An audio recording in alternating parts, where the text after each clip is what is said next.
Mark Leibovich is a CBS News political contributor and chief national correspondent for the New York Times Magazine and joins me now from the Times newsroom in Washington. And Mark, let's get right to these cabinet selections. Elaine Chao now to transportation, Congressman Tom Price to Health and Human Services. When you look at those two and the ones already made, it would seem for a noted Beltway outsider in Donald Trump, he is putting together a rather standard issue GOP cabinet.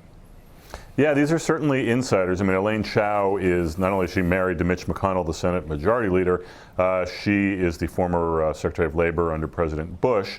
And by the way, a little piece of trivia, she is actually the second person in history to be married to a Senate Majority Leader and also serve as both Secretary of Transportation, if she's confirmed, and Secretary of Labor. Elizabeth Dole also did the exact same thing, and she was married to Robert Dole back in the 90s. So now that I've gotten my trivia out of the way, it's a great little fun fact. Yeah. You know what? I just actually found that on Twitter, so it has to be true.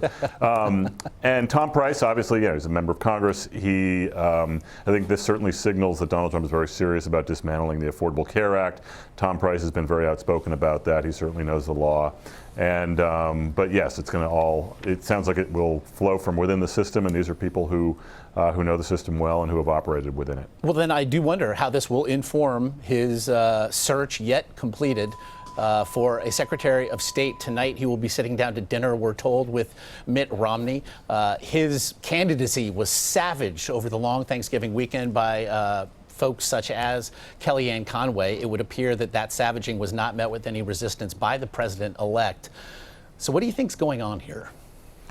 You know, not only was it not met with any resistance by the president-elect, but the New York Times today reported that essentially it had at least, some kind of arm's length sanction from him. So he seemed to know what she was doing or even encouraged it. This is consistent with the kind of drama that Donald Trump seems to have fostered around him in the course of his career. He seems to enjoy it on a level. The question I have is why Mitt Romney would subject himself to this, because either he will be named Secretary of State, and it would seem like it would wound him coming in, or it's Donald Trump's way of humiliating him for his criticism during the campaign. Okay, so answer your own question. Answer your question that you just posed there. Why would Mitt Romney subject himself to this if that's the I don't know that. I've actually talking to some of his aides yesterday. It's a bit of a mystery. Part of it is, one, maybe he really wants the job and he's kind of bored. Foreign policy is something he's been very outspoken about since he lost the 2012 election.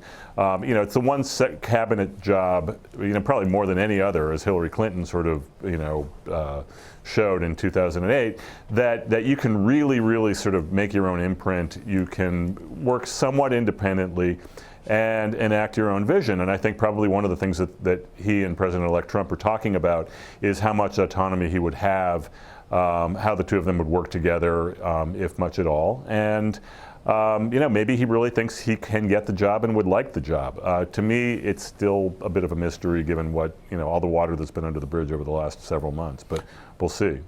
Our Major Garrett assigned ballpark figures then to a final three, if you will. He had Governor Romney at 30%. A new entry, General Petraeus, at 30%, while Rudy Giuliani still remains his leader in the clubhouse at 40%. What do you make of the candidacy of General Petraeus? Well, Petraeus is obviously, despite his, what forced him to leave, his job a few years ago. He was accused of, sharing classified information with his mistress, which was very serious. It's certainly, he's a very well-respected figure in both parties. Besides all that, it would be a little problematic given that Hillary Clinton was savage during the campaign for doing, very, very similar things. Could he survive confirmation, Mark? I think he probably could. He does seem to have a lot of bipartisan support, or at least he did. He served under President Obama.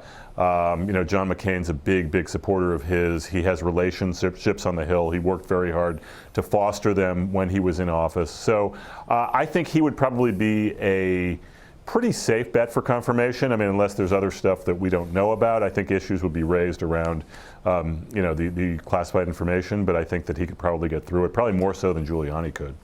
In his last 24 hours, we have seen a Twitter squall of a sort from the president-elect. He has attacked CNN, a frequent target of his attacks. He has made the case and retweeted previous tweets about voter fraud, and also raised the issue of flag burning, and in so doing suggested in the tweet that perhaps there should be consequences such as the loss of citizenship or a year in jail. Now, we are talking about a freedom of speech issue. The First Amendment now squarely in play here. Is this just the president-elect trolling, or is there some greater motive? Well, I mean, flag burning, it's legal under the Constitution. The Supreme Court upheld it, including Antonin Scalia, who, Donald Trump holds up as a model Supreme Court justice. It's unclear where this sort of came from. It's not like flag burning was a big issue during the campaign, or even if it's really much of a thing at all. I mean, it was a big, pretty heated debate about 20 years ago or so, maybe 25 years ago. I don't know. It could be a diversion. I mean, diversion. I mean, given all the issues that have been raised about his financial entanglements over the weekend, which is consistent with a lot of the voter fraud stuff.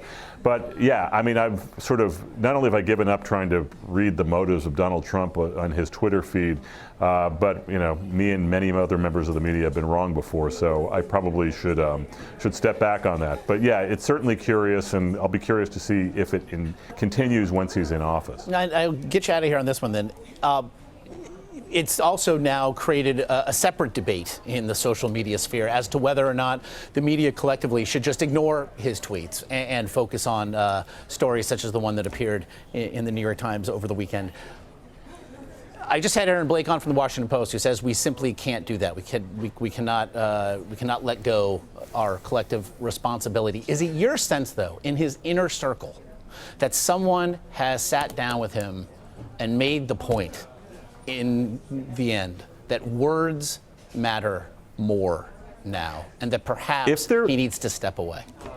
If there is someone in his inner circle who is making that case, he or she has not done a very good job, I would say. I mean, there have been any number of pivot points or alleged pivot points over the last year or so when he was supposedly going to internalize that lesson. It just has never happened.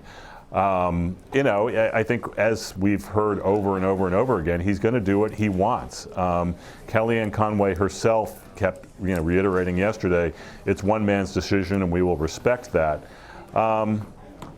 I don't know if there's a method to the madness here, but it's certainly unprecedented, and I do think the media has a responsibility certainly to point it out, especially when it's inaccurate, and also, though, to put it in the context of the other larger issues that are being raised, whether it's his financial entanglements or him breaking campaign promises or what have you. So it's obviously a learning curve both for him, but also the media and how to cover it, but I think we have to point it out, especially when it's wrong. Hear, hear. Mark Leibovich of the New York Times Magazine, as always, my friend, appreciate the time. Josh, always fun. Thanks.